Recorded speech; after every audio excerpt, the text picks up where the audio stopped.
Salut à toutes, salut à tous, bienvenue dans ce crossover podcast marié Apple différemment et Tech Café. On a un épisode de podcast captivant parce qu'on va vous parler des produits qu'on aime. Les allergiques à la marque Apple devront peut-être passer leur chemin et s'abonner aux deux podcasts et écouter les autres épisodes. Je suis Guillaume Vendée, je suis ravi de retrouver Audrey Coulot. Salut Audrey, comment vas-tu ? Salut Guillaume. Eh ben écoute, ça va très bien, c'est la rentrée. Apple nous a proposé plein de nouvelles choses dont j'ai hâte de parler avec vous. Je trouve ça cool. C'est ce que je disais un peu juste avant, c'est que quand il y a des keynotes comme ça, des présentations de nouveaux produits, plus on est nombreux à échanger là-dessus, plus c'est intéressant. Donc je suis contente d'enregistrer avec toi et avec Matt. Salut Matt, comment vas-tu ? Ça va bien, je suis heureux.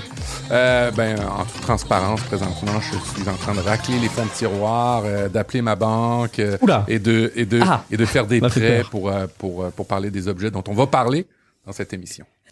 Bon, on sent que ça t'a convaincu, on va vous en parler en détail. Audrey Coulot, formatrice Apple, youtubeuse, Matt, podcasteur, mais également youtubeur aussi, on peut le dire maintenant. Tous les deux co-animateurs d'Apple différemment. Pour ceux qui ne connaîtraient pas Tech Café, c'est un podcast sur l'actu tech. Donc je pense que là, on est dans un environnement hyper propice pour relayer les annonces Apple. Et on en profite aussi pour vous rappeler, si jamais vous découvrez l'un ou l'autre, ou peut-être même aller savoir les deux podcasts, comment ça marche, parce que ce sont des podcasts qui sont gratuits, qu'on vous propose à des rythmes différents et sur des thématiques assez complémentaires. Et si jamais vous le souhaitez, vous pouvez par contre nous soutenir. Alors dans le cas d'Apple différemment, comment est-ce qu'on fait pour vous soutenir ? Comment est-ce qu'on fait si jamais on est très convaincu par le podcast mais qu'on veut apporter notre pierre à l'édifice ? Je sais pas qui veut je vais y aller. Matt. Nous, contrairement à Tech Café, alors vous allez passer par nous en premier, on n'a pas besoin d'un abonnement à Patreon, Tipeee, des trucs. Non, nous, c'est un gros bouton jaune. Vous allez sur applediff.com, vous appuyez sur le gros bouton jaune, c'est tout. Vous êtes débité sur votre carte, sur votre compte, t'as pas besoin d'abonnement, c'est pas compliqué, c'est aussi simple que ça chez Apple. Parce que, on parle d'Apple et c'est simple Apple, c'est ce qu'on aime. Alors, est-ce que tu irais sous-entendre qu'Apple différemment est à l'image d'Apple et donc simple, et que Tech Café est à l'image de ces thématiques beaucoup plus compliquées ? Je vous laisse interpréter, mais pourquoi pas, quelque part. Effectivement, côté Tech Café, si vous voulez apporter votre pierre à l'édifice, c'est une page Patreon et vous pouvez vous abonner. En fait, pour quelques euros par mois, vous pouvez financer les épisodes et puis vous pouvez même plafonner, suspendre votre abonnement à tout instant. Mais effectivement, Tech Café a pris le pli de tous ces services que tu aimes tant, Matt, je le sais, qui vous demandent des micro-paiements réguliers et qui vous empêchent de vous rendre compte à quel point vous dépensez chaque année. Rassurez-vous, encore une fois, vous pouvez vous désabonner et plafonner à tout moment. Et vous l'aurez compris, c'était une boutade. C'est excessivement simple de se connecter à Patreon. Évidemment, mais c'est plus compliqué que le gros bouton jaune, c'est vrai. Et puis Apple différemment, c'est aussi une communauté qui vous écoute depuis pas mal d'années maintenant et qui est très engagée aussi pour faire savoir qu'ils aiment Apple différemment. Alors ils vous laissent des avis, notamment évidemment sur Apple Podcast. Est-ce que c'est toi Audrey qui va peut-être nous relayer un avis Apple différemment ? Oui, il y a Joss Vondar qui nous dit... Ah non, ça c'est Tech Café. Attention, je t'ai piégé. Ah oui, tu m'as piégé. Mais peut-être qu'il a déposé aussi un avis pour Apple différemment. Alors, je vais le faire. Merci, je suis désolé. Alors, un avis qui vient de Gabdref. Alors, probablement... Gadbref. Ah oui, il nous suit sur Twitter. OK, bon. Alors, c'est un 5 étoiles. Et il a découvert Tech Café grâce à des épisodes crossover. Grâce à votre épisode crossover, vous m'avez, entre autres, fait découvrir Tech Café. Mais j'avoue que je préfère votre podcast. C'est de bonne guerre. Donc, je ne loupe aucun épisode. J'apprécie également votre chaîne YouTube respective. Vos vidéos sont très didactiques. Allez vous craquer pour l'iPhone 15 Pro. Et ça, vous le saurez dans cet épisode. Écoutons l'épisode consacré à la keynote de septembre 2023 pour le savoir. Et oui, et tu fais déjà le préambule. Petite pensée pour Audrey, car la saison 5 de Désenchanté est désormais disponible. Alors bon, on sait ce que tu vas faire ce week-end. J'ai déjà vu. Merci pour cette recommandation. OK, bon, parfait. Alors, mais je suis pas à jour. C'est quoi Désenchanté ? Je suis à la rue, moi. Dites-moi rapidement. Eh ben, écoute, c'est une série créée par Matt Groening. Donc, c'est une série animée Et en gros, le pitch, c'est une princesse qui veut pas être une princesse et qui picole et qui va jouer dans les bars à l'époque du Moyen-Âge. Donc c'est un peu un crossover entre Game of Thrones et les Simpsons. Ouais, c'est ça. Très bien. C'est génial. Il y a 5 saisons. En plus, il y a tout parce que malheureusement, c'est terminé.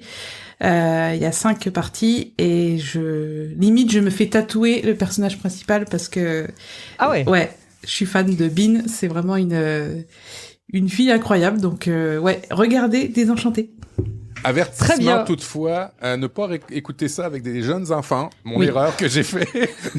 13 ou plus, indique Netflix. 13 ans ou plus ici en Europe en tout cas. Très bien. Eh ben, je l'ai rajouté à ma trop longue liste de choses à voir, comme je l'imagine être le cas pour beaucoup d'entre vous. Alors, Désenchanté, pour la petite anecdote, c'est aussi un roman que j'ai lu cet été pendant que j'étais en vacances en Bretagne. Donc, ça recoupe un peu. C'est un roman qui est très cool et que je vous recommande avec, comment vous le présenter sans trop spoiler, c'est si vous aimez la saveur des années 90, si jamais avec simplement quelques titres ou quelques noms d'artistes, vous vous rappelez des musiques qui vous ont occupé le cerveau dans les années 90, eh ben il y a tout cet aspect rétrospectif, un peu Madeleine de Proust que vous allez apprécier, avec une histoire qui se passe notamment sur les côtes normandes, enfin les côtes du nord de la France. Je sens que ça va vous parler à tous les deux et peut-être à nos auditeurs. Donc ce sera ma reco de bouquin d'intre podcast. J'en profite et donc pour citer Jos Vandar, qui a gagné quand même le droit d'être cité malgré tout. Qui alors a laissé une évaluation au sujet de Tech Café, qui dit: j'ai découvert ce podcast récemment, peut-être via Apple différemment, allez savoir, et je dois dire que je regrette de ne pas l'avoir découvert avant. Le duo de Guillaume, donc il cite évidemment Guillaume Poggiaspala avec qui je fais Tech Café, est pertinent et toujours très intéressant. J'ai de plus découvert que Guillaume Vendée est amiénois comme moi. C'est d'autant plus agréable de supporter ce podcast local. Eh ben écoute, Jos Vandar, je te propose qu'on se retrouve peut-être un soir quartier Saint-Leu, où il y a les excellents bars amiénois pour aller déguster une bière locale. C'est beau. Du circuit court. Ouais, exactement, d'aller convaincre un auditeur par auditeur, c'est parfait.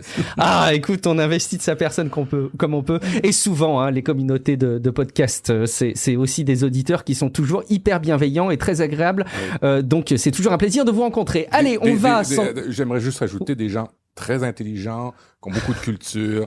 Les meilleurs. Allons-y. En fait. Ouais, les meilleurs. N'oubliez pas, il y a le bouton jaune et Patreon. Mais non, on vous aime vraiment et on sent que la communauté, évidemment, est toujours hyper agréable. Sans autre forme de procès, vous l'avez compris, on va vous parler des annonces Apple. Alors, je vous dois une petite confidence, Audrey et Matt. Il y a de ça une semaine, je faisais le point planning épisode avec Guillaume Poggiaspala, avec qui je fais Tech Café. Et je lui disais, je suis embêté parce que si on suit un peu les rumeurs, on a des annonces de produits qui vont être renouvelés, mais qui vont pas forcément nous créer une vraie surprise. Et j'ai eu d'ailleurs plusieurs personnes dans mon entourage qui me font, ouais, bon, Apple, ça va, il y a plus de surprises, c'est vraiment de l'incrémental. Alors c'est vrai, il n'y a pas d'effet complètement extraordinaire qui fait que la consommation des produits numériques va être totalement changée, et quelque part peut-être moi ça me rassure un peu pour l'image de la planète et puis même pour notre consommation quotidienne, je me rassure aussi comme ça, mais je veux bien peut-être votre avis global, ou peut-être ce qui vous a marqué sur ces annonces Apple qui ont été diffusées hier soir. Peut-être Audrey, est-ce que tu veux nous partager quelque chose qui t'a marqué, ou un sentiment global? Alors c'est vrai que c'est de l'incrémental, comme tu dis. En gros, on a le nouvel iPhone Pro, les nouvelles montres, bref, tout ce dont on va parler dans l'épisode. Et clairement, c'est des évolutions, on va dire, pas à pas, chaque année. Il y a des belles innovations quand même sur les modèles Pro, notamment, qui sont toujours prioritaires pour profiter des nouveautés. Et moi, ce que j'ai vraiment aimé dans cette keynote, c'est vraiment que l'écologie avait une place énorme. On a même eu une scène de 5-6 minutes avec Octavia Spencer qui était là pour jouer le rôle de Mère Nature. Donc si vous avez pas vu, la vidéo est sur YouTube. Et en gros, Mère Nature était face à Tim Cook et à son équipe et lui disait alors vous en êtes où sur les matériaux, sur l'eau, sur qu'est-ce que vous faites pour la planète et tout. Et ils étaient tous là à se justifier. Et en gros, elle a validé l'année 2023 et elle reviendra l'an prochain pour vérifier.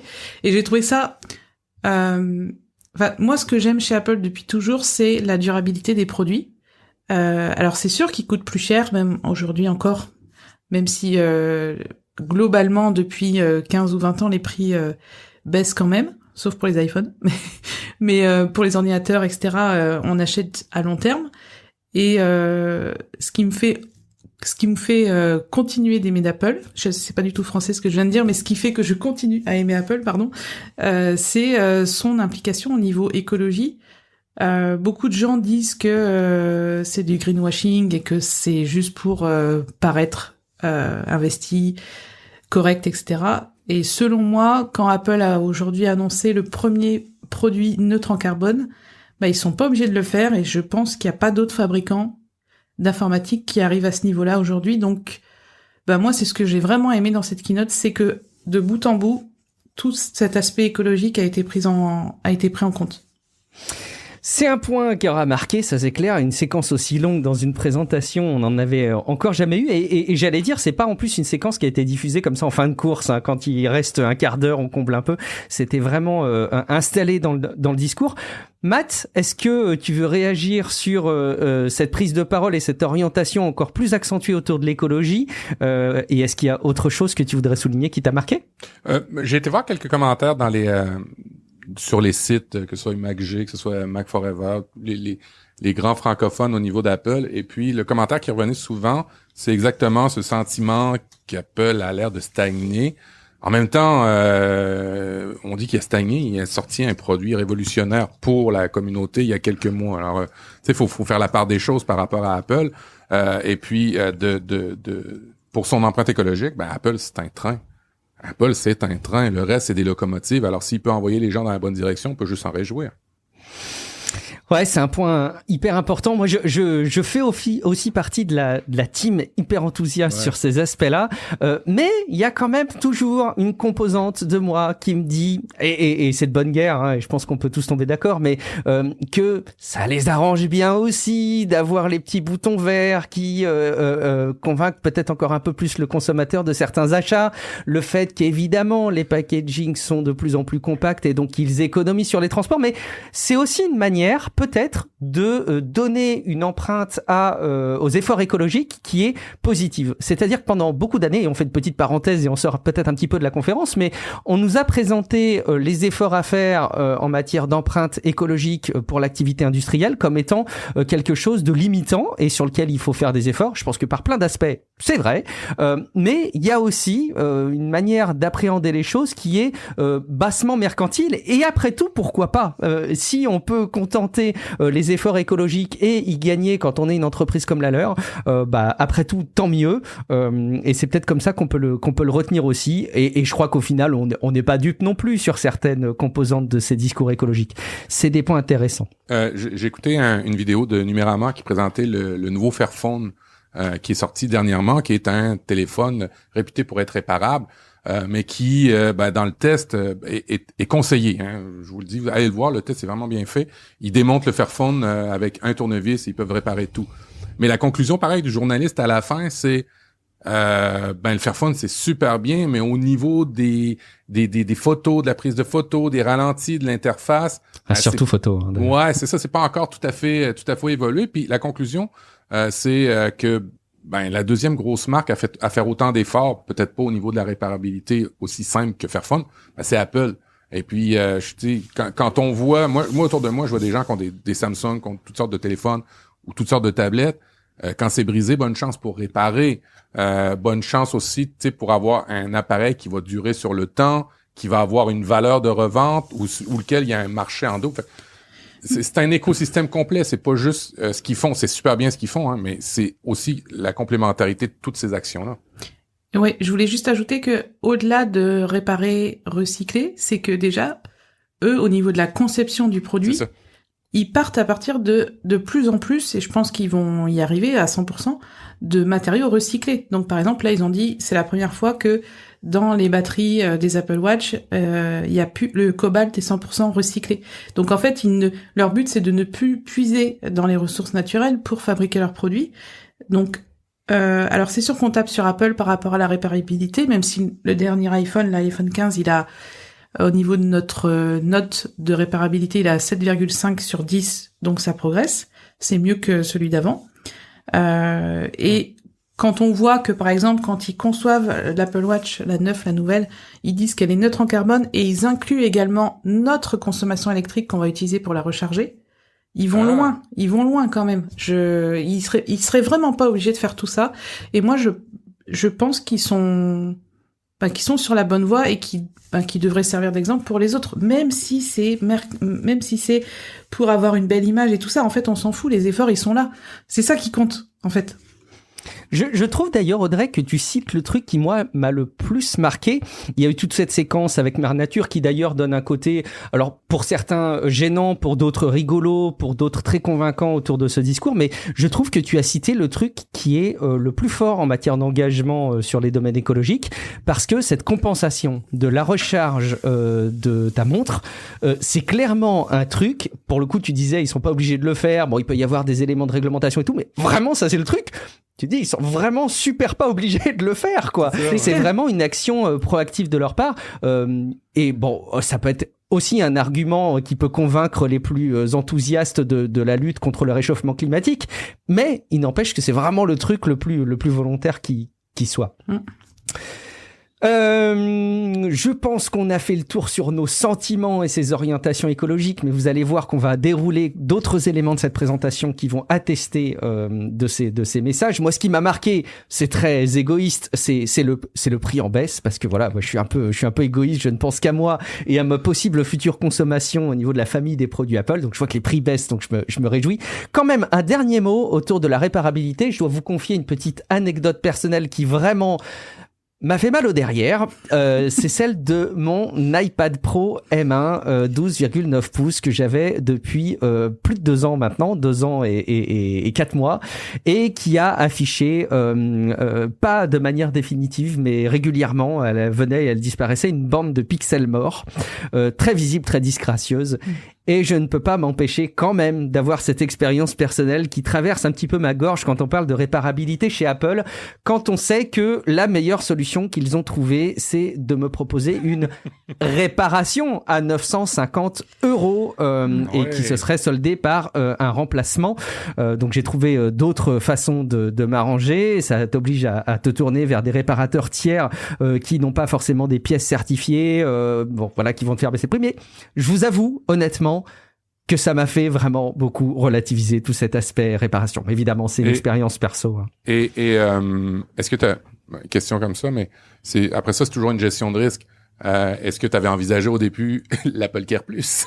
Eh ben, l'Apple Care Plus ne prolonge pas de ce que je vois ou de ce qui est dispo au-delà des 2 ans maintenant. Alors peut-être que je me trompe. Hein, et en plus, ce qui était extrêmement frustrant, c'est évidemment, ça dépassait de 2-3 mois la garantie qui allait bien, mais...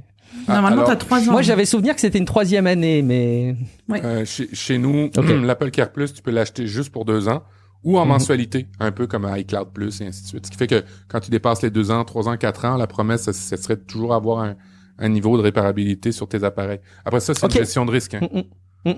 Tout à fait. Bon, et puis encore une fois, faut pas tirer des conclusions d'une expérience personnelle, hein, mais c'est bon, voilà. Je voulais le partager aussi. Mais c'est tellement un bel écran de qualité, c'est normal qu'il coûte cher. Oui, effectivement, oui, c'est validé.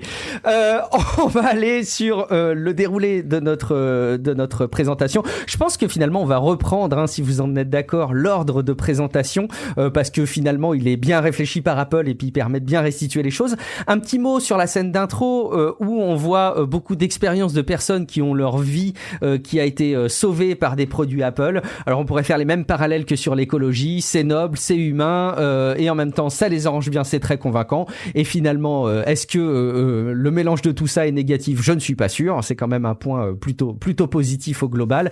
C'est de la com, mais c'est de la com qui marche bien. Et je vous laisse évidemment rebondir si vous voulez, mais je sais pas si ça nécessite d'accentuer plus le discours autour de la santé. Je sais pas, Audrey, Matt, je veux pas vous couper l'herbe sous le pied. Une petite anecdote. Mon père, dernièrement, mon père est assez âgé et il est tombé, comme on dit au Québec, il s'est enfargé dans un fil et il est tombé par terre et il était tout blessé, mais sa première réaction, c'était d'arrêter l'alarme sur son Apple Watch et pas de se relever, pas de penser ses plaies. Alors, j'ai dit, mais justement, c'était fait pour ça, qu'une ambulance vienne te chercher.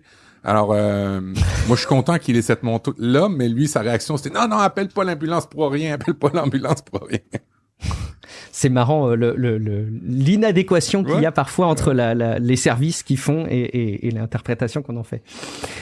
Donc bon, c'est un point d'orientation. Et puis ils ont aussi confirmé l'arrivée d'Apple Vision Pro début 2024. Alors bon, là je peux pas m'empêcher de vous brancher sur ce sujet parce que on avait fait notre précédent et premier épisode en mariage, en crossover Apple Différemment Tech Café autour de la WWDC où évidemment c'est un élément phare.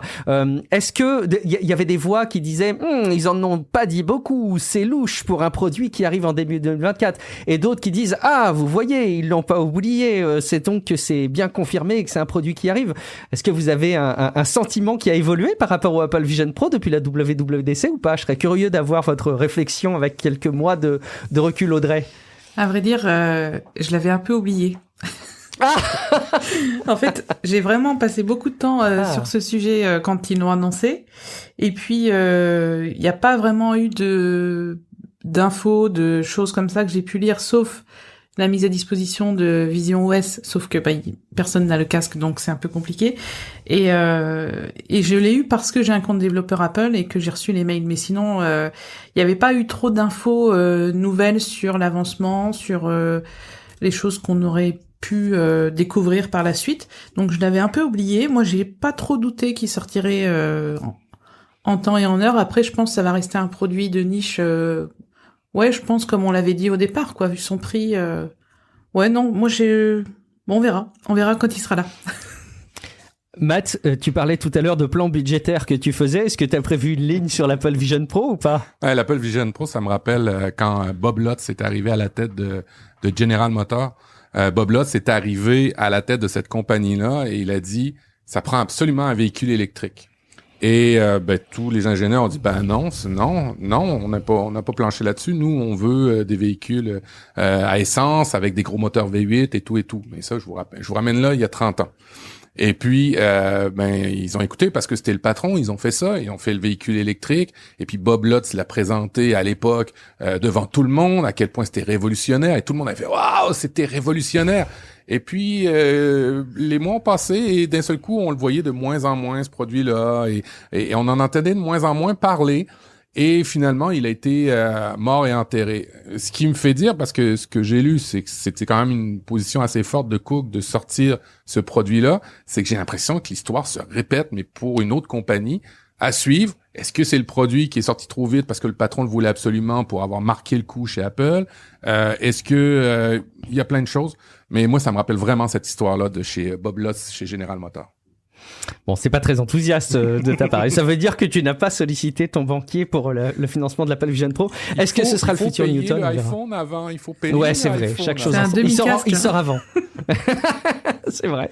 À choisir. Moi, je vais vous dire juste quelques mots du coup pour le premier produit qui a été présenté, et puis je vous laisserai évidemment compléter, réagir à ces éléments, Matt et Audrey. Donc Apple Watch Series 9, très logiquement, qui est arrivée, qui ne change pas dans son design, qui a pour principal changement une nouvelle puce. Donc un nouveau système embarqué, à la fois CPU, GPU, avec des éléments de réseau de neurones. Donc concrètement, ça, moi je trouve, apporte deux choses très importantes. Ça apporte le fait de pouvoir faire du traitement local de manière plus efficace et plus efficiente peut-être.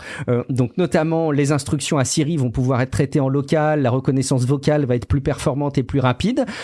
Très bien, très bon point. Et la deuxième chose, c'est le fait d'avoir un nouveau geste qui est introduit avec cet Apple Watch, qui est quelque part une espèce de réminiscence de ce qu'on nous a présenté dans les usages d'Apple Vision Pro. Je sais pas si ça vous a fait le même effet qu'à moi, mais peut-être un double pincement de la main avec laquelle est équipée la montre pour interagir. Ça peut être pour répondre à un appel, mettre en pause, repousser une alarme, gérer des notifications, les faire défiler, etc. Je me suis revu dans toutes ces situations où j'ai les mains prises et où j'interagis. Nouvelle confidence avec mon Apple Watch, avec mon nez. Est-ce que ça va aider à ne plus exposer mon nez sur ma montre? Je le fais aussi. Donc, voilà. Ça me rassure. Ça me rassure. Bon, voilà. En tout cas, c'est un petit peu sommairement ce que je voulais mettre en avant de l'Apple Watch Series 9. Il y a peut-être plein d'autres choses à dire. Audrey, est-ce que tu voudrais compléter, réagir sur ces éléments? Alors, ce nouveau geste, justement, de double tap, en fait, il existe déjà. Il existe déjà, ben oui, c'est ça. En fait, dans les réglages d'accessibilité de l'Apple Watch, on peut définir des actions par rapport à des gestes. Donc, il y a serrer le poing, il y a double tape, je sais plus quoi d'autre. Double serrement, double pincement, c'est ça, ouais. Mais là, c'est, on va dire, une évolution parce que actuellement, sous WatchOS 9 et avec les montres actuelles, en fait, un geste, c'est une action. C'est pas forcément un geste pour valider ce qui s'affiche à l'écran comme ils l'ont montré pour l'Apple Watch série 9. Donc, ils ont fait évoluer ce geste-là. Ils ont fait évoluer cette fonction et comme je pense qu'ils n'avaient pas grand-chose à dire pour l'Apple Watch série 9, elle a le même design. Alors ils ont dit elle a un nouveau design intérieur, sauf que nous on va pas le voir, donc ils sont gentils. Elle est plus belle mais de l'intérieur. Voilà, il faudra l'ouvrir pour l'admirer. Bien sûr, Siri en local, tout ça c'est super cool. Ça fait super longtemps qu'on attend et on espère que Siri va monter en gamme, ça fait aussi longtemps qu'on attend. Donc je pense que ce geste, ça a été un peu l'argument marketing. Et d'ailleurs, quand on regarde la pub pour la nouvelle Apple Watch série 9, il y a que ce geste-là dans la pub. En fait, ils montrent plein de situations où c'est super pratique, voilà, quand on a les mains prises et tout. Donc en gros, c'est l'élément marketing, sauf qu'ils nous ont pas dit, il existait déjà, mais on l'a fait évoluer. Voilà, ça a été annoncé comme une nouveauté, mais c'est bien un réglage d'accessibilité. Et je sais pas si vous avez remarqué, mais souvent, et les meilleures astuces viennent des réglages d'accessibilité, que ce soit sur l'iPhone. Enfin, c'est fou tout ce qu'on peut faire qui n'est pas activé par défaut et qui est super pratique. Ouais, et je trouve d'ailleurs, quand on parle d'accessibilité, parfois on parle vraiment, on raisonne peut-être en a priori vraiment qu'en situation de handicap. Et effectivement, il y a vraiment des synergies à faire entre les usages et la manière de les optimiser et les situations de handicap. Je pense par exemple au développement web, qui sont peut-être des choses aussi qui vont vous parler à tous les deux et qui vont parler à nos auditeurs. Souvent, quand on parle d'intégrer des critères d'accessibilité sur un site web ou sur une application, on pense spontanément, voilà, au fait que c'est une contrainte, comprenez bien mes guillemets, hein, pour permettre de toucher plus de monde.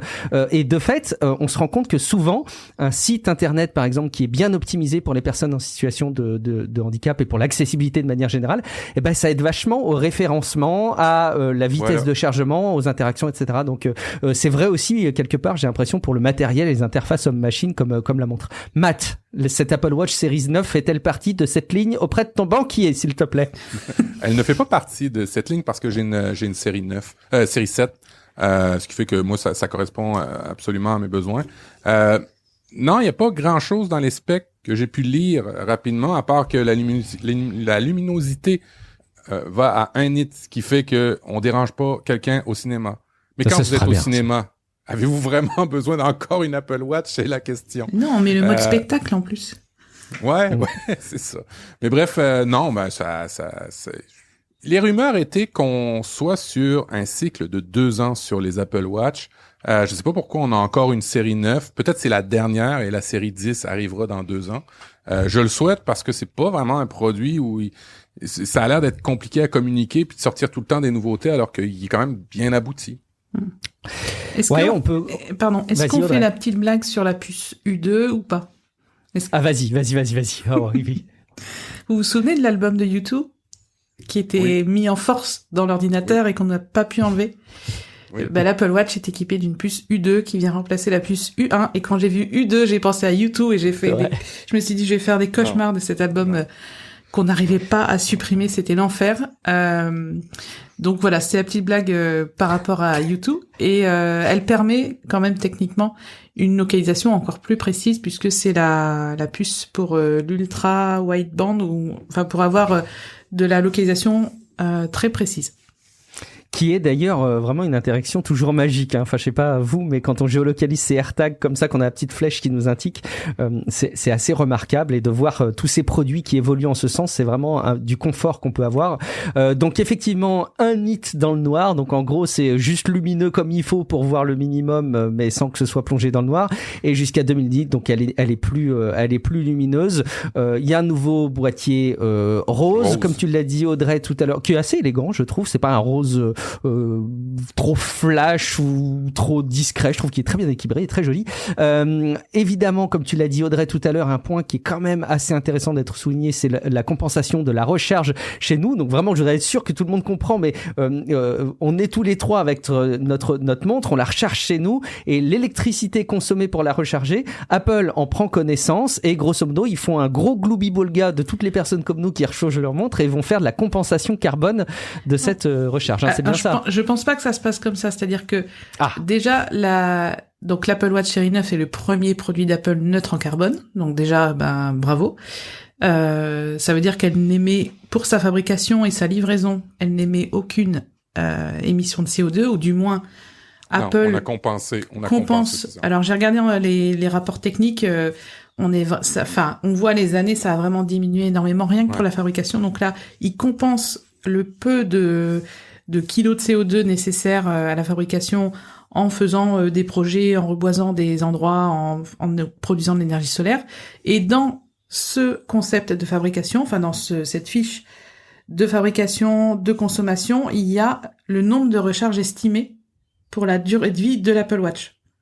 Donc ça veut dire qu'ils vont peut-être se dire, les gens la rechargent une fois par jour pendant 3 ans.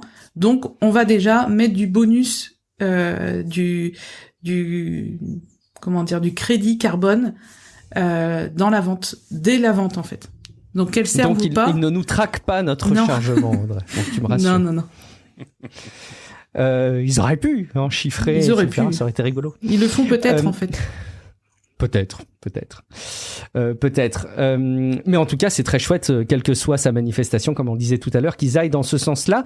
Et puis, cette conscience de l'écologie se traduit aussi dans les bracelets, parce que c'est la fin du cuir et Apple ne propose plus de bracelets en cuir, ne propose d'ailleurs plus d'étui pour smartphone en cuir. C'est fini. À la place, ils ont un très chouette matériau qu'ils ont développé, notamment le bracelet, la Fine Woman, qui est vraiment d'une élégance assez remarquable.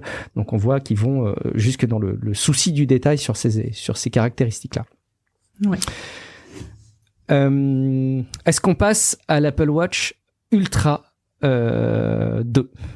Matt, Audrey, ça vous va ? Vous aviez quelque chose que vous vouliez compléter ? Oui. Apple Watch Ultra 2 qui, pour moi, je suis désolé, mais c'est le point noir de cette keynote, parce que le simple fait qu'il propose une 2 est pour moi un peu problématique, parce que ils avaient annoncé comme étant l'Apple Watch Ultra, comme étant l'Apple Watch ultime quelque part. Alors évidemment, on se doutait bien qu'au fil des années, il y aurait des évolutions, mais qu'il propose 1 an après la sortie de l'Apple Watch Ultra une version 2, où il y a d'ailleurs pas de coloris, comme les rumeurs le laissaient entendre, où il y a quelque part simplement la puce de la série 9 sous le capot et une luminosité qui est encore plus poussée.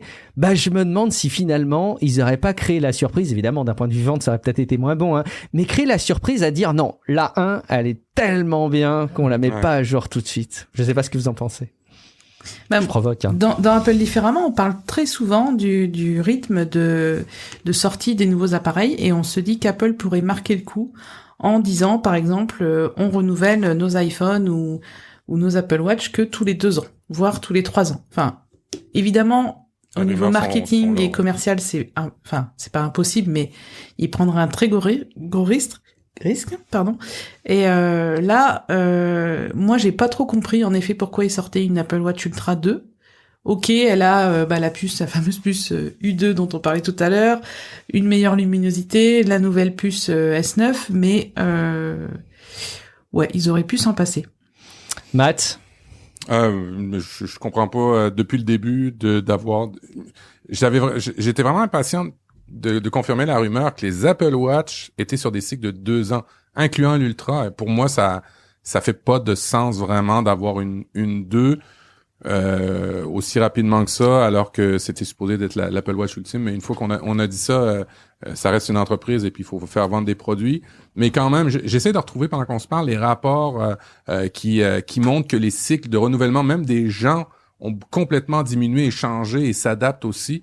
Je perds pas espoir qu'Apple le fasse. En même temps, ils se battent contre Samsung et il y a il y a la bourse, hein. Il faut pas que la bourse chute. Alors, c'est compliqué la position dans laquelle ils sont par rapport au cycle de renouvellement. Mais je comprends pas non plus l'Apple Watch Ultra. Soit dit en passant, j'ai pas vu beaucoup de sportifs la porter, seulement des personnes en embonpoint dans mon côté, de mon côté. Alors, je sais pas si elle aide vraiment. L'un n'empêche pas l'autre matin. Oui, je comprends. Je comprends. Mais j'ai pas vu de sportifs. Les sportifs de mon coin sont encore sur du Garmin, sur des produits comme ça, plutôt que sur l'Apple Watch Ultra. Ouais, il y avait quand même aussi beaucoup de prises de parole après l'annonce de la Ultra qui laissait imaginer que, à l'image de beaucoup de montres qui justement sont très réputées pour être très résistantes pour de l'exploration à travers la planète, eh ben que ça flatterait aussi le côté très luxueux de ce produit. Bon, en même temps, c'est de bonne guerre. On aurait peut-être aussi plus parlé si jamais ils n'avaient pas actualisé l'Apple Watch Ultra parce qu'ils ont une nouvelle Series 9. Peut-être que ça tient juste au nommage, peut-être que simplement l'avoir appelé Apple Watch Ultra sans changer le nom et en l'actualisant de l'intérieur, ça nous aurait moins fait réagir dans ce sens. Peu importe, c'est un très beau produit et on est très content qu'il soit là. En attendant, il faut quand même qu'on passe au gros de cette keynote, à savoir l'iPhone 15 avec plein de rumeurs qui se sont confirmées. C'est un petit peu la victoire des rumeurs, j'ai l'impression, avec cette présentation de septembre 2023. Un iPhone 15 qui, dès la gamme donc classique, pas pro, propose désormais le Dynamic Island dont on a tant parlé.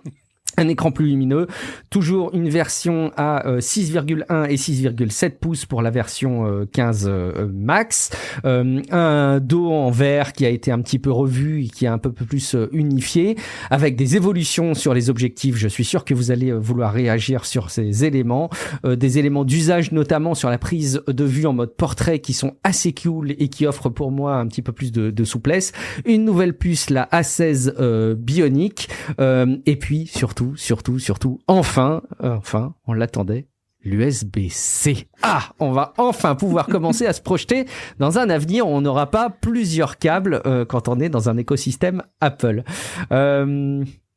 J'ai envie de vous faire réagir. Peut-être, je vais changer un petit peu l'ordre. Peut-être Matt, je ne sais pas si tu veux réagir à ce déroulé d'iPhone 15. Alors, en rafale, USB-C. Je suis convaincu, je suis content d'avoir mon Mac, d'avoir ma tablette et d'avoir tout sur USB-C et ça c'est cool. Mais 2 vitesses d'USB-C, un pour le iPhone 15 et un autre pour le iPhone 15 Pro, c'est un peu pingre, je trouve, de la part de Apple. Au niveau de la charge rapide, j'ai pas l'info, je sais pas si vous l'avez. Est-ce que ça va prendre absolument le USB-C, les câbles MFI, ou la charge rapide va fonctionner avec n'importe quel câble USB-C? Ça, c'est un truc que j'aimerais avoir l'info. Et puis, ils viennent de sortir un adaptateur, hein, parce que faut adapter les Lightning avec l'USB-C. Et là, on a un beau petit adaptateur à 35 € pour adapter vos vieux Lightning à l'USB-C. Alors, si vous voulez racheter un câble, vous pouvez, mais si vous voulez, vous avez l'adaptateur qui va bien. Audrey, comment tu accueilles l'arrivée de l'USB-C sur l'iPhone ? Écoute, oui, c'est une bonne nouvelle en effet, puisqu'on va pouvoir partir avec un seul chargeur et un seul câble pour le Mac, l'iPad Pro et l'iPhone. Donc c'est bien, parce que en vacances j'étais avec mon petit sac. Alors vous le verrez pas dans l'audio, mais moi j'étais avec mon petit sac comme ça. Hein, ah oui, on en a tous voilà, une technique mon petit sac avec tous mes câbles, tout ce que j'ai besoin. Ouais. Donc plus c'est simple, mieux c'est, en effet. Moi je suis très contente de cet iPhone 15. J'attendais que le Dynamic Island arrive sur les modèles d'entrée de gamme. Ouais. C'est l'élément qui me manquait, moi, pour rédiger mes formations, parce que je commence à avoir des clients qui sont équipés et qui demandent des infos là-dessus, ce qui est tout à fait normal. Moi, j'ai un iPhone 12 mini qui a 3 ans. Donc je me disais, s'il y a la fameuse île dynamique sur l'iPhone, je changerai certainement cette année. Moi, je le trouve vraiment bien, cet iPhone. Alors, je suis partie de l'USB-C, mais du coup, je vais faire un avis complet, hein, comme ça. Profites-en, ouais. Ouais. Bon, l'USB-C, oui, c'est pingre de la part d'Apple de nous mettre de la vitesse USB 2. En même temps, comme je l'ai dit sur Twitter, est-ce qu'il y a vraiment encore beaucoup de gens qui ont un iPhone grand public et qui synchronisent tous les jours des choses avec l'ordinateur et qui ont besoin de vitesse. Non. Je ne crois pas, il y en a, mais c'est pas la majorité. Donc je pense qu'Apple, en fait, ils ont fait un calcul très simple. Ils se sont dit, les normes européennes exigent de l'USB-C, donc on applique l'USB-C. Et par contre, en fait, on réduit les coûts au maximum en mettant un contrôleur USB-C, USB 2.0, et tant pis si on retourne 15 ans en arrière au niveau de la vitesse de transfert. Moi, personnellement, c'est très rare que je branche mon iPhone sur mon ordinateur. Je me sers de ce câble et de cette prise pour recharger. Et je pense, moi, pour les centaines de clients que j'ai formés ces dernières années, il y en a peut-être 10% qui transféraient leurs photos en branchant leur iPhone sur leur Mac. Donc, ça fait un peu scandale parce que voilà, Apple épingle, ils auraient pu faire mieux, on est en 2023, oui, c'est sûr. Voilà. Après, si les gens ont vraiment des gros transferts à faire, si tous les jours ils veulent récupérer des photos, des vidéos en 4K, faut qu'ils se dirigent vers l'iPhone 15 Pro, on en parlera tout à l'heure, mais qui est bien mieux loti de ce côté-là. Et je trouve l'iPhone 15 vraiment bien parce que il a quand même pas mal de liens avec le 14 Pro de l'an dernier. Hormis l'écran toujours allumé, sinon il a la même puce que le 14 Pro. Il a Dynamic Island, un super bloc photo, et en plus avec la baisse des prix qu'on a cette année en Europe, et tant mieux, parce que l'an dernier ça a fait un peu mal. Et moi 900 €, 960 €, je trouve que ça reste cher, mais si c'est un investissement pour plusieurs années, c'est un bon choix. C'est vrai qu'on est plus enthousiaste à l'iPhone 15 cette année que l'iPhone 14 l'année passée. L'année dernière, c'était une année où on se repliait et on commençait à comprendre que l'iPhone normal aura toujours le processeur du Pro de l'année suivante. On a avalé ça, et maintenant, le 15 a vraiment des grosses nouveautés que le 14 n'avait pas. Puis on l'avait dit, le 14, ça vaut peut-être pas la peine de l'acheter tout de suite. Attendez plutôt le 15 qui va avoir des nouveautés. Moi, ce que j'ai remarqué, c'est que l'iPhone 15 Plus, c'est lui qui a la plus grosse des batteries. Alors, j'ai hâte de voir les tests d'autonomie parce que c'est lui qui a la plus grosse des batteries. Même le Pro Max n'a pas la même capacité de batterie. Ça c'est chouette. Au niveau durabilité, on a plein de nouveautés au niveau de l'écran qui va être beaucoup plus résistant avec du Ceramic Shield. Alors ça, c'est chouette aussi pour pas qu'on ait à changer des écrans trop souvent. Et un truc qui est cool aux États-Unis et qui est apparu l'année dernière, je pense, l'année dernière, on avait l'assistance par satellite. On paye pas, on est aux États-Unis, on a une urgence et puis il y a plus de signal, on peut passer par le satellite. Et maintenant, on va utiliser le même principe chez Apple, mais pour l'assistance routière.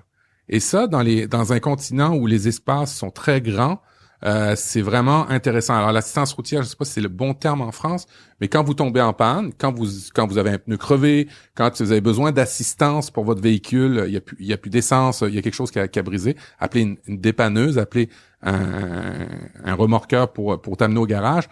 Ici, en Amérique du Nord, avec des grands déserts, des grandes étendues, c'est sûr qu'on n'a pas le satellite. Quand on n'a plus de ligne téléphonique, ça devenait compliqué. Et puis d'appeler le service d'urgence avec un hélicoptère, ça devenait un petit peu ridicule.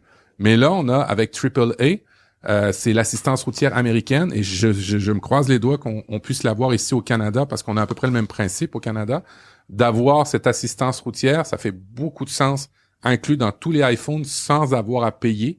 C'est vraiment cool, pour vrai. C'est vraiment cool. Et qui sera pas du coup dispo, par exemple en Europe, en tout cas dans un premier temps, si je dis pas de bêtises. Il y a un point que je n'avais pas du tout en tête et que tu as identifié, Audrey, c'est qu'il n'y a pas l'écran toujours allumé pour l'iPhone 15, effectivement, et qui est 60 Hz également. Ce qui sont finalement des contraintes qui sont acceptables pour énormément de gens, pour beaucoup de monde parmi le grand public. Tout le monde n'a pas besoin du du 120 Hz et de cette fluidité qu'on détecte une fois que vraiment on s'est approprié ce type d'écran.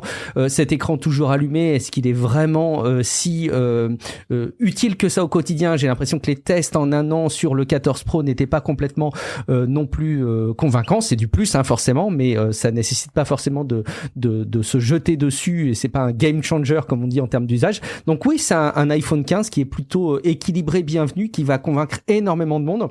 Audrey, est-ce que tu peux juste revenir, s'il te plaît, sur cette mise au point du mode portrait qui est, enfin moi je trouve que c'est vraiment un truc qui peut être très chouette pour les usages. Oui, déjà, alors ils ont annoncé que lorsqu'on prend en photo une personne, l'iPhone détecte qu'il y a une personne et il passe automatiquement en mode portrait. Alors je pense que c'est réglable, hein, bien sûr, dans les réglages de l'appareil photo, parce que parfois on veut pas faire un portrait, on veut pas être en mode portrait. Par contre, ce que je trouve hyper intéressant, c'est que si on a deux personnes sur la photo, qu'on a fait la photo en mode portrait et qu'on a fait la mise au point sur l'une des personnes, par exemple si elles sont pas côte à côte et que il y en a une derrière et une devant, après la prise de vue, au niveau des options de retouche, on pourra, en appuyant sur le visage de l'autre personne, basculer la mise au point et que la mise au point soit faite sur l'autre personne. Donc ça veut dire que c'est comme si on rejouait la scène et qu'on décidait, ah ben non, en fait, la mise au point, je vais la faire sur cette personne et pas celle-ci. Et je trouve ça personnellement incroyable. Ça fait un peu magique, quoi. C'est de la technique, mais ça reste ce genre de fonctionnalités qui font un peu un effet waouh. Je sais pas si vous retouchez vos photos prises en mode portrait actuellement, mais déjà vous pouvez changer la profondeur de champ. Et ça, en fait, on en rêvait quand on faisait de la photo argentique ou même numérique, mais avec des appareils photo réflexes. Et quand je retouche des photos en mode portrait, franchement, je me dis waouh, c'est techniquement c'est incroyable, quoi. Donc là, à l'arrivée des live photos, c'était aussi une affaire qui était vraiment, c'était un élément qui était super intéressant parce que tu pouvais ressaisir le bon moment pour ta photo. Là, tu peux jouer sur la profondeur de champ, ce qui fait que c'est plus juste les couleurs que tu retravailles sur une photo. C'est presque l'instant, l'exposition, sans perte. Et ça, c'est cool. Ouais. C'est sûr qu'en termes d'usage, moi aujourd'hui, je suis toujours en train de me demander, alors attends, je prends une photo de mon chat, de mes enfants, d'amis, etc. Je mets le mode portrait, sinon je le mets pas. Bon, et si moi ça m'enlève cette charge mentale, franchement, merci Apple. Pour résumer peut-être sur les derniers éléments qu'il faudrait souligner pour être complet, l'iPhone 15 qui vous permet une localisation beaucoup plus précise de vos amis, notamment dans des environnements un peu resserrés comme un marché ou un festival. Donc la texture à l'arrière en vert qui est un peu mat, qui est a priori, j'imagine, très agréable au toucher. De la prise de vue, donc avec l'appareil photo en 48 mégapixels, et donc forcément ça offre beaucoup plus de netteté, beaucoup plus de richesse dans les détails. La puce, c'est du A16 Bionic, donc qu'il y avait sur l'iPhone 14 Pro, si je ne dis pas de bêtises. Et puis on a cette possibilité, pour être complet, sur la recharge et sur l'USB-C, il pourrait y revenir, de charger sa montre, ses AirPods, en les branchant sur l'iPhone. Et en vrai, c'est cool. En vrai, ça, c'est très cool. Je sais pas si on le fera tous très souvent, mais ça permet, avec le câble, bien sûr, avec le câble. Moi, je me demande pas avec le sans fil, c'est ça. À ce propos, je me demande si, est-ce qu'on pourra recharger nos AirPods qui sont en Lightning avec un câble USB-C Lightning? Je sais pas. 35 € et vous avez l'adaptateur qu'il vous faut, Madame Audrey. Non, mais si t'as déjà des AirPods en Lightning, le boîtier, moi, je vais pas changer d'AirPods pour ça, hein, clairement. Je pense que ça doit fonctionner, en fait, logiquement. Je vois pas pourquoi ça fonctionnerait pas. Mais bon. On verra, on testera. Et effectivement, pendant que tu le glisses, peut-être qu'on peut le préciser, hein. Il y a les AirPods Pro qui sont actualisés, et uniquement les AirPods Pro qui sont actualisés pour prendre en compte l'USB-C. Donc, si vous voulez complètement vous débarrasser du Lightning et que vous avez des AirPods, il faudra attendre encore quelques années si vous n'avez pas des AirPods Pro. Il ne fait pas que ça, hein. Ils ont changé aussi la résistance à la poussière. Oui. Il est un peu plus résistant. Ils ont mis aussi avec ces nouveaux AirPods Pro, avec les nouveaux AirPods, ils ont mis le faible latence pour l'audio avec Vision Pro. Alors tout doucement, ils installent l'écosystème pour Vision Pro. Et puis, tu sais, c'est pas majeur, c'est vraiment pas majeur, mais c'est quand même d'autres éléments qui ont rajouté. Effectivement, c'est bon d'être souligné. En parlant des AirPods Pro, donc ils s'appellent toujours deuxième génération, mais est-ce qu'on n'est pas à la deuxième génération? Il n'y avait pas déjà eu une mise à jour l'an dernier du boîtier ou je sais plus.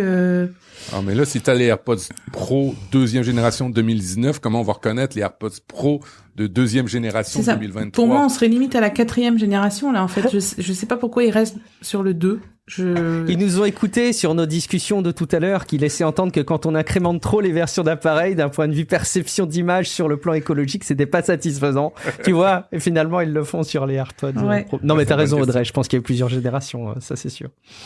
On va passer aux iPhone 15 Pro. Mais juste avant, Audrey, tu t'es livré à un petit exercice éditorial en interaction avec ta communauté qui est pas inintéressant parce qu'en plus, tu as diffusé ce message avant la présentation. Donc, comme on vous le dit, il y a beaucoup de rumeurs qui se sont avérées vraies, mais quand même, c'est intéressant d'avoir cet indicateur. Il faudrait presque que tu refasses l'exercice maintenant que la présentation est sortie. Je sais pas si tu l'avais prévu, mais dis-nous tout. J'ai pas prévu de le faire, mais je vais sûrement le faire parce que les iPhone 15 Pro ont... Bon, on va en parler, mais il y a quand même beaucoup de choses qui vont faire plaisir à beaucoup de monde. Donc j'avais demandé sur Twitter, j'ai fait un petit sondage. J'ai quand même eu presque 700 votes, donc je pense que c'est à considérer quand même. J'avais demandé, utilisateurs de l'iPhone 14 Pro, allez-vous passer à l'iPhone 15 Pro? Et 32% des gens ont répondu oui, et le reste a majoritairement répondu non. Donc ça veut dire qu'il y a quand même 68% des gens qui vont garder leur iPhone 14 Pro, mais c'était bien sûr avant la présentation.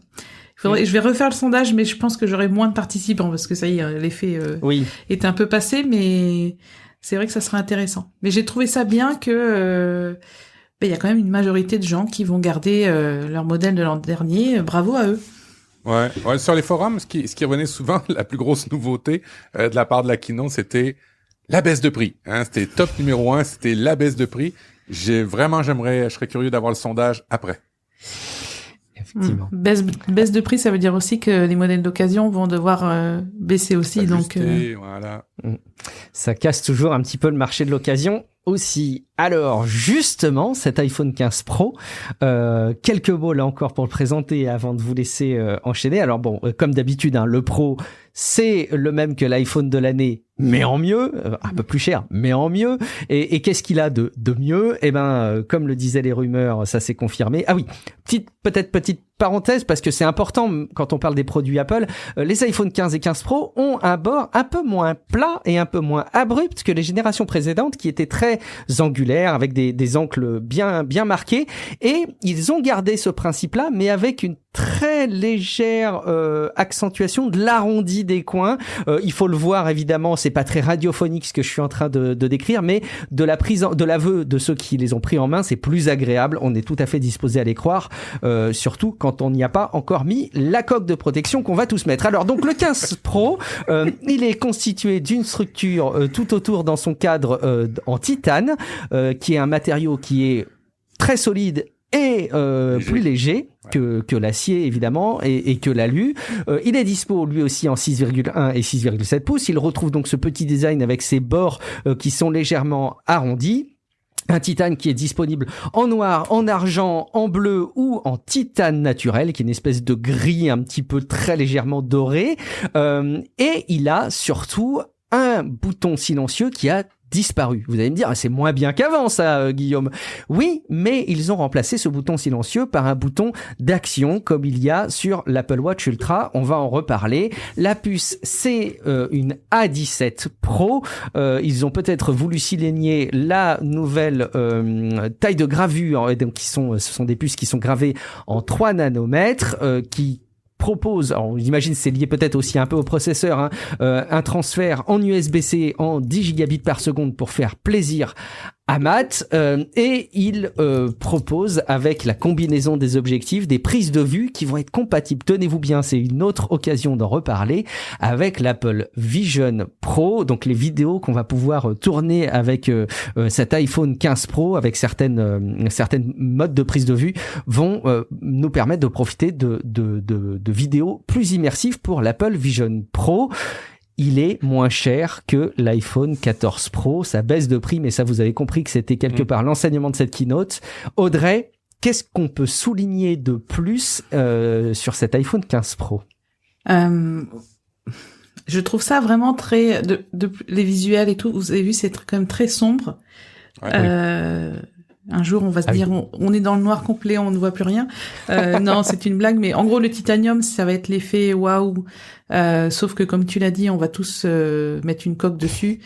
Donc, personnellement, je vois pas trop l'intérêt, même si techniquement, je trouve ça bien. Enfin, je trouve ça sympa de varier les matériaux. Il est quand même 300 € de plus que le modèle 15.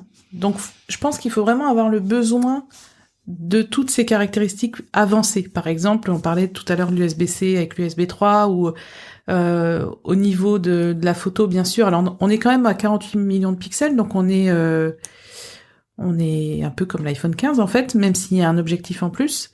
Et puis, oui, bien sûr, c'est le meilleur iPhone, on va dire. Je suis pas cliente, personnellement. Je trouve que, pour moi, c'est pas que c'est hors budget, c'est que c'est trop cher pour un iPhone. Je suis un peu chiante avec les prix, moi. C'est-à-dire que même si quelque chose est très bien, si j'estime que je ne veux pas mettre cet argent-là dans ce genre de produit, je vais pas l'acheter. Le bouton action, je trouve ça intéressant. Ouais. Parce que, pour moi, c'est vraiment le truc vraiment bienvenu. La nouveauté qui fait plaisir parce que, je ne sais pas vous, mais moi, mon bouton sonnerie, à partir du moment où j'ai déballé mon iPhone, je le mets en silencieux et je n'y retouche jamais. Sauf quand tu défais la coque et là, on l'accroche par hasard et on dit, il y avait ce bouton-là, en fait. C'est ça. Et souvent, il est tout dégueu, en plus. Ouais, il est plein de poussière, il servait pas plus à grand-chose. En plus, on passe vraiment par le centre de contrôle maintenant, très souvent pour régler nos sonneries, nos volumes et tout ça. Donc, je trouve que c'est une bonne idée, ce bouton action.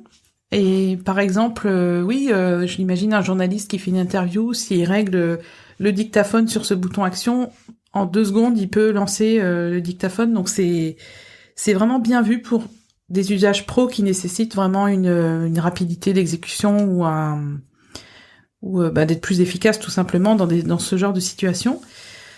Après, techniquement, c'est le top, hein, on va dire. J'ai hâte aussi de voir les tests d'autonomie. Comme tu l'as dit, Matt, le 15 Plus, s'il a une plus grosse batterie, j'ai pas vu l'ampérage des batteries, j'ai pas trouvé les infos encore, mais bon, on verra. En tout cas, je pense que ça va faire plaisir à beaucoup d'utilisateurs qui veulent le top du top, parce que là, Apple a mis le paquet. Je veux pas faire de débat sans fin, mais je le trouve quand même très masculin, cet iPhone. Les 4 couleurs, là, ouais, je le trouve un peu trop masculin à mon goût, mais bon, c'est vrai. Ça me fait plaisir.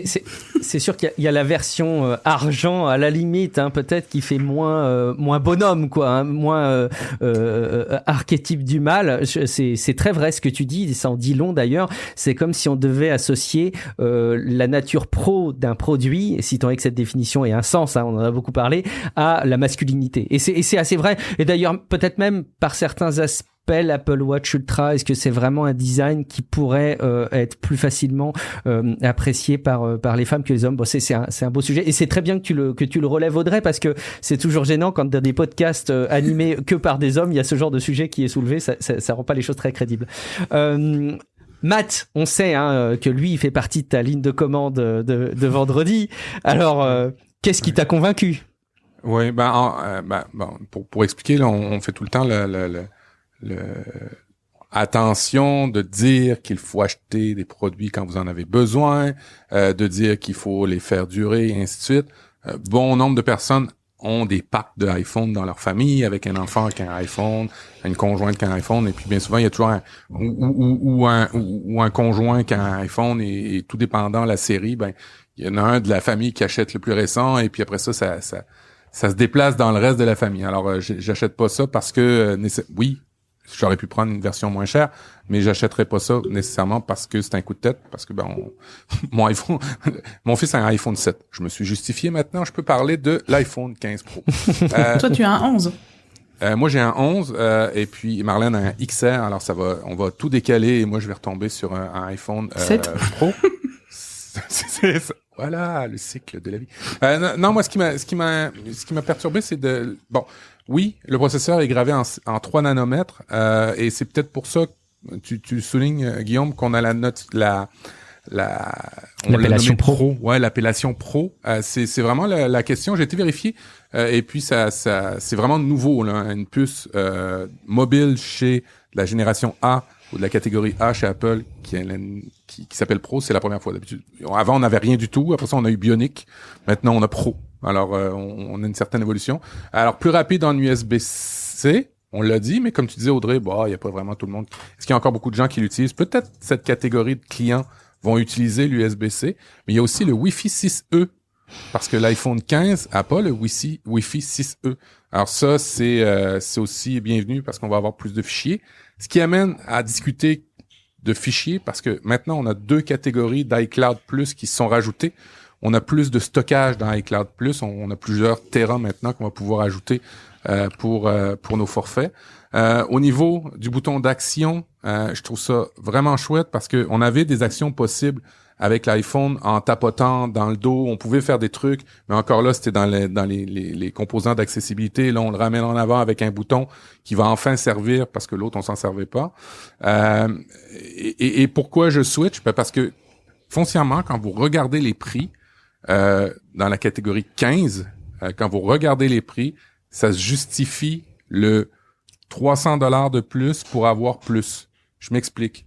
Avec un iPhone Pro cette année, vous avez un processeur qui va durer plus longtemps en termes de mise à jour. N'oubliez pas que le 15, quand vous l'achetez aujourd'hui, il a quand même 1 an de processeur de durée de vie. Ce qui fait que pour moi, je trouve que ça vaut la peine juste pour cet aspect-là, mais pas que. En 3 nanomètres, même si la batterie est un peu plus petite, en théorie, la promesse, c'est qu'on consomme moins de batterie. Alors ça aussi, ça peut être intéressant à regarder sous cet angle-là. Et puis, c'est aussi lié avec mon activité. Je fais de la création de contenu. C'est du matériel pro. Je considère que je fais des actions pro et je pense que ça va être le bon téléphone pour moi. Une fois que c'est dit, j'ai tellement aimé quand t'as mis la table, Guillaume, sur les bords arrondis qui sont normalement plus... Et qu'après ça, t'as fermé la porte en disant « On met tous des coques sur nos iPhones ». C'était fabuleux. Pour compléter, oui, j'avoue, je suis un peu monsieur douche froide, je suis désolé. Pour terminer ce panorama et cette description de ces nouveaux produits, ils ont mis l'accent aussi avec les capacités de la nouvelle puce, justement, pendant qu'on en parle, sur le jeu vidéo, alors notamment avec des licences de AAA qui arriveraient sur l'iPhone, notamment du côté de chez Ubisoft. Alors attention, quand Apple nous parle de jeux vidéo, c'est toujours mieux, et c'est vrai, et c'est objectivement vrai, c'est jamais non plus totalement suffisamment convaincant pour remplacer les PC ou les consoles que vous avez l'habitude d'utiliser, et on sait qu'il se passe quand même quelque chose aussi dans le monde du jeu vidéo au format mobile avec les appareils de type Steam Deck, donc on sent que les choses avancent beaucoup là-dessus et peut-être qu'Apple a aussi envie de prendre une part du gâteau.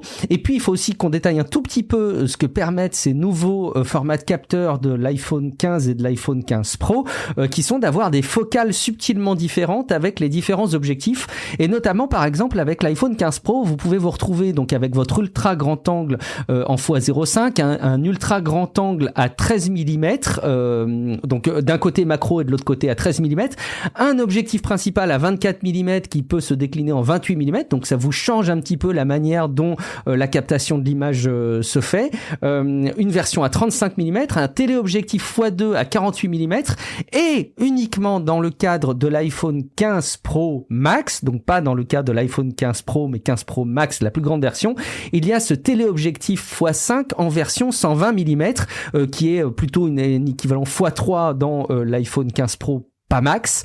Donc en tout cas une variété dans les prises de vue qui sont assez dingues, qui justifient là aussi beaucoup la nature pro, on va dire, quand on travaille dans le domaine de l'image. Et ça, Matt, je suis sûr que pour tes futures vidéos sur ta chaîne YouTube, tu vas pouvoir en tirer parti. Un truc que j'ai vu dans la vidéo et qui a été confirmé sur Mac Story, on peut brancher maintenant un 15 Pro directement sur un disque dur externe et enregistrer directement sur un disque dur externe. En temps réel, la photo. Ce qui vraiment confirme que c'est un appareil pro, pour pas avoir transféré, faire du bidouillage, des trucs comme ça. Non, on va pouvoir faire ça directement. On peut piloter un écran 4K avec DisplayPort maintenant avec l'iPhone Pro. Et puis, ça inclut aussi, et là, je sais vraiment pas ce que ça peut donner, mais les pros incluent aussi d'être dans le réseau Thread en termes de Shem. Alors, je sais pas ce que ça va donner, peut-être une meilleure captation ou quoi que ce soit, mais ils ont travaillé là-dessus. Il me semblait que c'était aussi le cas des iPhone 15 et pas des 15 Pro, mais tu as peut-être bien raison, c'est peut-être une particularité des 15 Pro 15 d'être Pro et compatible. Pro Max selon Macstory. Ok, Ouais. donc c'est vraiment cette gamme Pro qui permet d'interagir avec cette espèce de protocole un peu unifié en matière de domotique. Je suis pas convaincu que les usages vont toucher tout le monde demain, mais en tout cas c'est du bienvenu. Effectivement, c'est une évolution qui est intéressante sur le long terme. Je voulais rajouter quelque chose par rapport au 15 Pro. Pour ceux qui hésitent entre l'iPhone 15 et le 15 Pro, au niveau photo, vous pouvez prendre des photos au format RAW sur les modèles Pro. Donc ça veut dire des photos qui sont retouchables beaucoup plus que des photos en IF ou en JPEG. Désolé pour la prononciation, je sais jamais comment ça se prononce le HEIF. HEIC. Ouais. HEIF, le format que quand tu partages avec des amis qui ont un PC, ils font mais putain, c'est quoi que t'as partagé? C'est ça. Et donc ça justifie qu'il y ait de l'USB-C avec de l'USB 3, puisque là, quand on a des énormes vidéos ou des photos assez importantes qui font 30-40 mégas, ça justifie que le transfert soit plus rapide. Par contre, je trouve qu'au niveau stockage, ils auraient quand même pu faire mieux. Il arrive en 256. Alors, le 15 Pro arrive en 128 de base et c'est le 15 Pro Max qui est en 256 d'entrée, quoi. Donc, le 15 Pro à 128, avec la taille des photos et des vidéos qui vont être faites, va bien falloir gérer son stockage, quoi. Effectivement. Il y avait des YouTubers qui avaient calculé le nombre de temps de vidéos que tu peux prendre en plus haute résolution.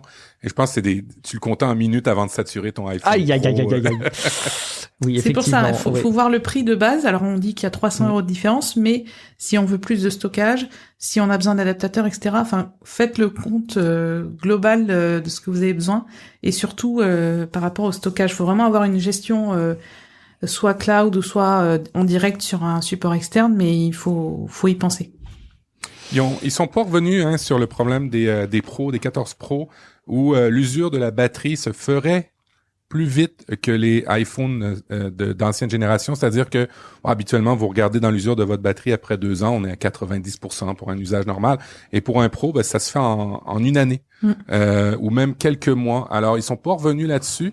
J'ai hâte de voir au niveau de la batterie, parce que on a ce texte un peu bidon qu'on a un peu partout maintenant dans les produits Apple qui dit all day battery life. Ça veut dire quoi? C'est l'usage, c'est qui, c'est combien de temps. Je veux savoir parce que on en parle tout le temps. La batterie, c'est un enjeu sur lequel il doit s'attaquer. Et si le dernier Pro qu'ils ont sorti s'use plus vite, j'espère qu'ils ont corrigé le tir pour le nouveau. En tout cas, il y a eu des remplacements de batterie pris en charge chez Apple pour des usures prématurées. J'ai relayé un témoignage là d'un Anglais sur Twitter qui, au bout de 1 an, il lui restait 83% de capacité de batterie, ce qui était vraiment peu, et par rapport au nombre de cycles que sa batterie avait fait, c'était vraiment disproportionné. Donc Apple a changé sa batterie sans trop d'explications. Donc n'hésitez pas, si la batterie de votre iPhone 14 Pro s'use plus vite que prévu, parce que bien sûr une batterie ça s'use, c'est normal, mais il y a un rapport entre le nombre de cycles et le pourcentage d'usure, donc n'hésitez pas à appeler Apple, c'est gratuit, de toute façon ils vont vous faire un diagnostic à distance et ils vont voir si l'usure est normale, et si vous êtes toujours sous garantie, faites-le, ça coûte rien. Insistez par contre, parce que en tous les cas dans l'Apple Store à Québec, il a fallu que j'insiste pour changer ma batterie sous garantie. Non, c'est bien, mais c'est pas normal. Mais tu devrais le garder. Alors, il faut quand même des fois. Mais c'est pas, il y a pas d'engueulade. Là, vous inquiétez pas. Mais des fois, il faut justifier, puis donner un bon argument. Oui, puis il faut pas hésiter à rappeler. Parce qu'on tombe pas toujours le support technique. Il y a des gens de tout niveau, donc on tombe pas toujours sur des gens forcément calé, même si le support technique d'Apple est correct. Parfois, on rappelle un quart d'heure après, et là, la personne prend plus en compte le problème qu'on a. Donc, n'hésitez pas à rappeler aussi. Durée de vie des produits Apple au passage, hein. Moi j'ai été marqué de me rendre compte que à la maison on a un iPhone 10 et qui rendait encore tous les services qu'il fallait, qui est sorti quand même en septembre 2017, alors qu'il va pas pouvoir profiter d'iOS 17. Je me paume toujours maintenant dans les versions d'iOS maintenant, qui va pas pouvoir en profiter, mais ça veut dire quand même que c'est un iPhone qui a eu les mises à jour d'usage pendant 6 ans, certes avec quelques fonctionnalités qui passaient à la trappe à chaque fois, des mises à jour de sécurité qui vont continuer, si je dis pas de bêtises, donc c'est aussi important de souligner ça. Le catalogue est donc actualisé avec ces nouveaux produits. On a un tableau, je crois que c'est toi Audrey qui a mis les prix. Alors on va pas tous les détailler parce que ce serait vraiment pas radiophonique et podcastique. Pour autant, ça confirme, hein, il y a une baisse de prix un peu généralisée qui est probablement liée à, alors en tout cas généralisée en Europe, qui est probablement liée à la parité euro-dollar. Est-ce que tu veux peut-être mettre en avant quelques tarifs, Audrey ou Matt? Je ne sais pas si vous voulez en relayer quelques-uns. Bah, disons par rapport au prix européen, enfin à l'euro, il y a en moyenne entre 50 et 100 euros de baisse, donc c'est toujours bienvenu. Notamment sur les modèles Pro, il y a quand même 100 euros de différence entre le 14 Pro et le 15 Pro, donc c'est bien. Et puis surtout en fait, même sur l'Apple Care, les prix ont baissé. En fait, c'est pas que les prix ont baissé, c'est juste qu'ils ont réajusté la valeur de l'euro et du dollar. Donc c'est pas un cadeau de la part d'Apple, c'est juste l'économie mondiale qui veut ça. Mais c'est bien quand ça va dans ce sens-là aussi. Effectivement, et on n'a plus d'iPhone au-delà des 2000 euros maintenant, hein. Le 1 Tera iPhone 15 Pro Max, c'est seulement 1979 euros, alors qu'avant, le 14 Pro Max à 1 Tera était à 2129 euros. Mais même l'iPhone SE est lui aussi baissé, donc c'est vraiment quelque chose qui ajuste, comme tu l'expliques Audrey, la parité euro-dollar dans les produits. Il y a des nouvelles tailles de stockage sur les forfaits iCloud, tu l'as dit Matt, et des nouveaux forfaits. C'était toi Audrey qui notait ça, ces 2 nouveaux forfaits qui seront disponibles à partir du 18 septembre, donc sans attendre la sortie des nouveaux iPhones.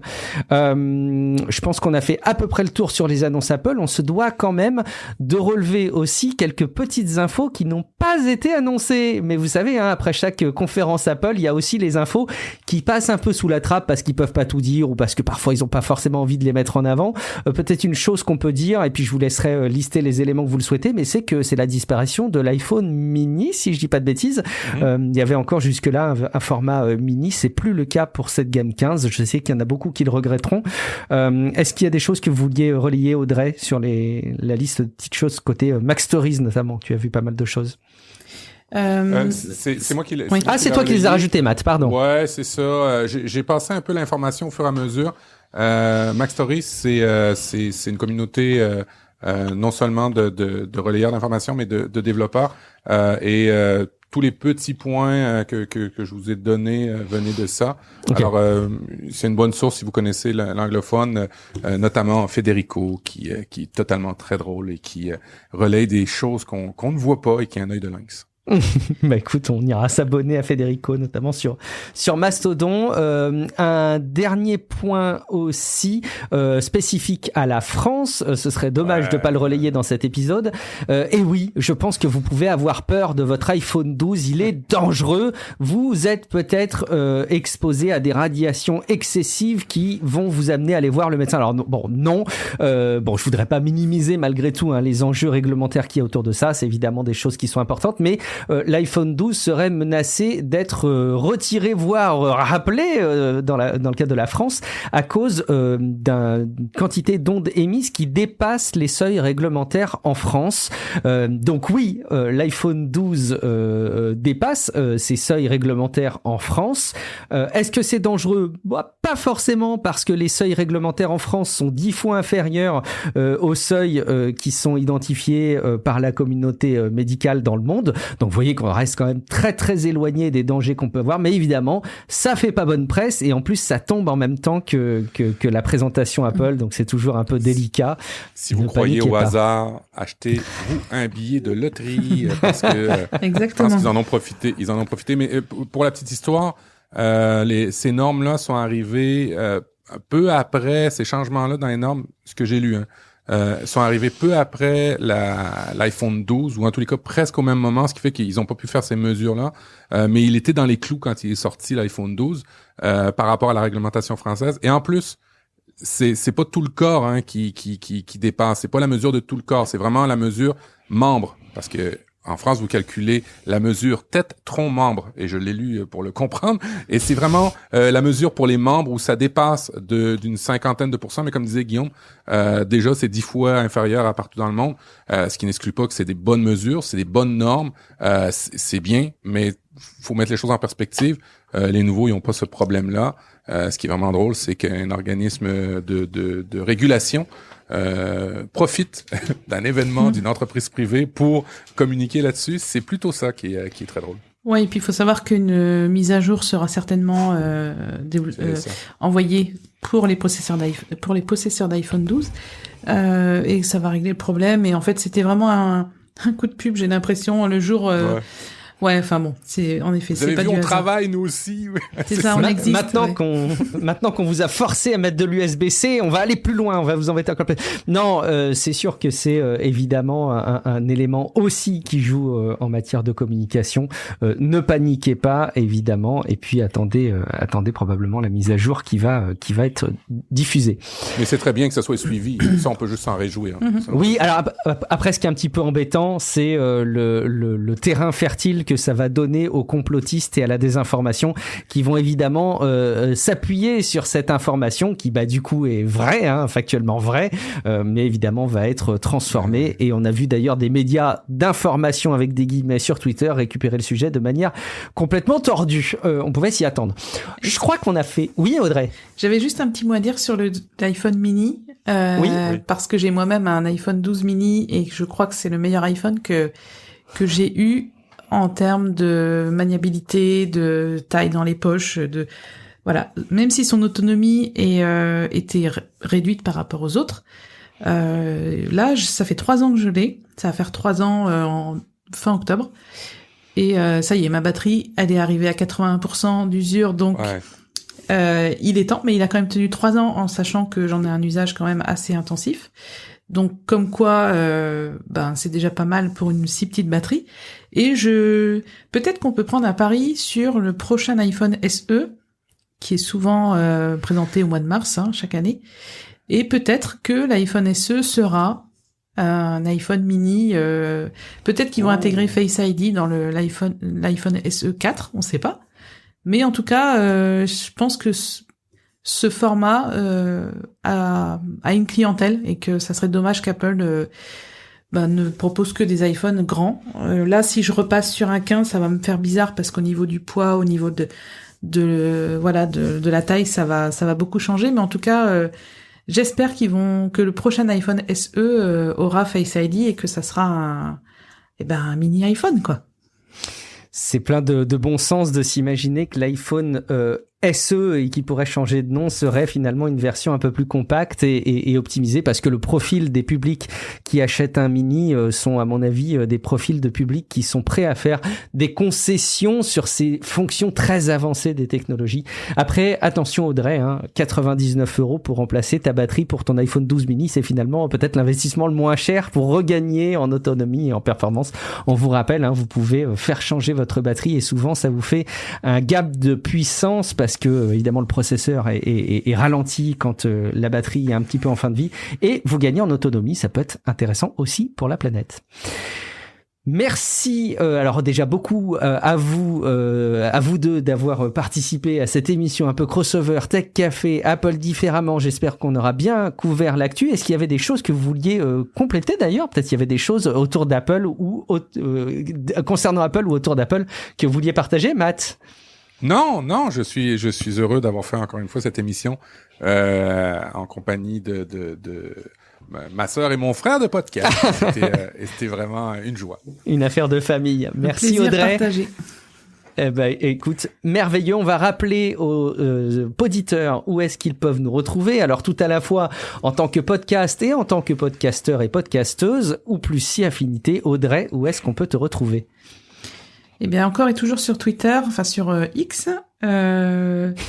J'essaye Mastodon, mais ça prend vraiment beaucoup de temps de publier sur les deux. Enfin bref, c'est vraiment des nouvelles habitudes à prendre. Donc sur Twitter principalement, et puis sur mon site de formation Apple avec Audrey, et sur ma chaîne YouTube aussi, Audrey Coulot. Vous pouvez taper mon nom et aller voir mes vidéos. Merci Audrey, merci beaucoup. Matt, où est-ce qu'on peut te retrouver? Alors, pour une intégration plus simple, je vous dirais, allez sur profduweb.com où vous remarquerez que j'ai réparé, pour ceux qui l'avaient vu, mon certificat SSL. Et vous allez pouvoir voir tous les liens qui vont bien. N'oubliez pas, applediff.com avec le gros bouton jaune aussi, si vous voulez nous encourager. Et toi, Guillaume, où peut-on rejoindre ou écouter tous les autres podcasts? Parce qu'on va diffuser cette émission-là sur nos deux plateformes. Et pour ceux qui voudraient suivre Tech Café, comment s'abonner, avoir les bonus, parce qu'il y a des bonus, quand on s'abonne à Tech Café, chose que nous n'avons pas. Nous, c'est 2 épisodes par mois, écoute. Hein, c'est ça, c'est vrai. Eh ben écoute, c'est techcafé.fr. Nous, c'est 2 épisodes par semaine. On est sur la quantité, pas sur la qualité. Les mauvaises langues diront-elles. Mais aussi parce que Guillaume Poggiaspala fait un travail assez incroyable en matière de veille et d'éditorialisation des contenus autour de la tech. Donc évidemment, si ça vous intéresse, n'hésitez pas à aller vous renseigner. Et puis, je me dois aussi de souligner un autre podcast qui s'insérera probablement très bien dans votre playlist du quotidien. C'est Relife. C'est un podcast sur l'amélioration du quotidien et du développement personnel où on n'a pas encore entendu Audrey. Je pense qu'il faudra prévoir ça un jour, mais vous entendrez Julien Desray en plus de Matt et moi-même où on vous parle d'amélioration du quotidien et de développement personnel. On s'est restructuré sur notre manière de diffuser ces épisodes, donc allez jeter un coup d'œil, RELIFE dans votre app de podcast ou sur relifepodcast.com. Et puis vous me retrouvez de manière générale sur les réseaux sociaux comme effectivement X comme toi Audrey ou sur Instagram et puis sur mon site internet guillaumevendée.fr. Merci infiniment de nous suivre épisode après épisode, contenu après contenu, que ce soit sur vos chaînes vidéo, sur nos podcasts, sur les sites internet ou sur les réseaux sociaux. Ça fait très plaisir de partager ces événements avec vous et donc on compte sur vous pour vous abonner et partager au maximum les contenus qu'on peut produire pour votre plus grand plaisir. En attendant, on vous salue bien bas et on vous retrouve dans quelques jours pour un prochain épisode de podcast au moins. Ciao à toutes et à tous. Ciao. À bientôt. Merci.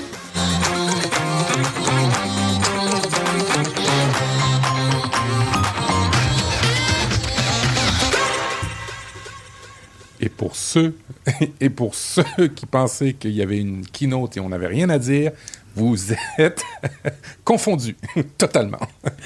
Il y a toujours des choses à dire.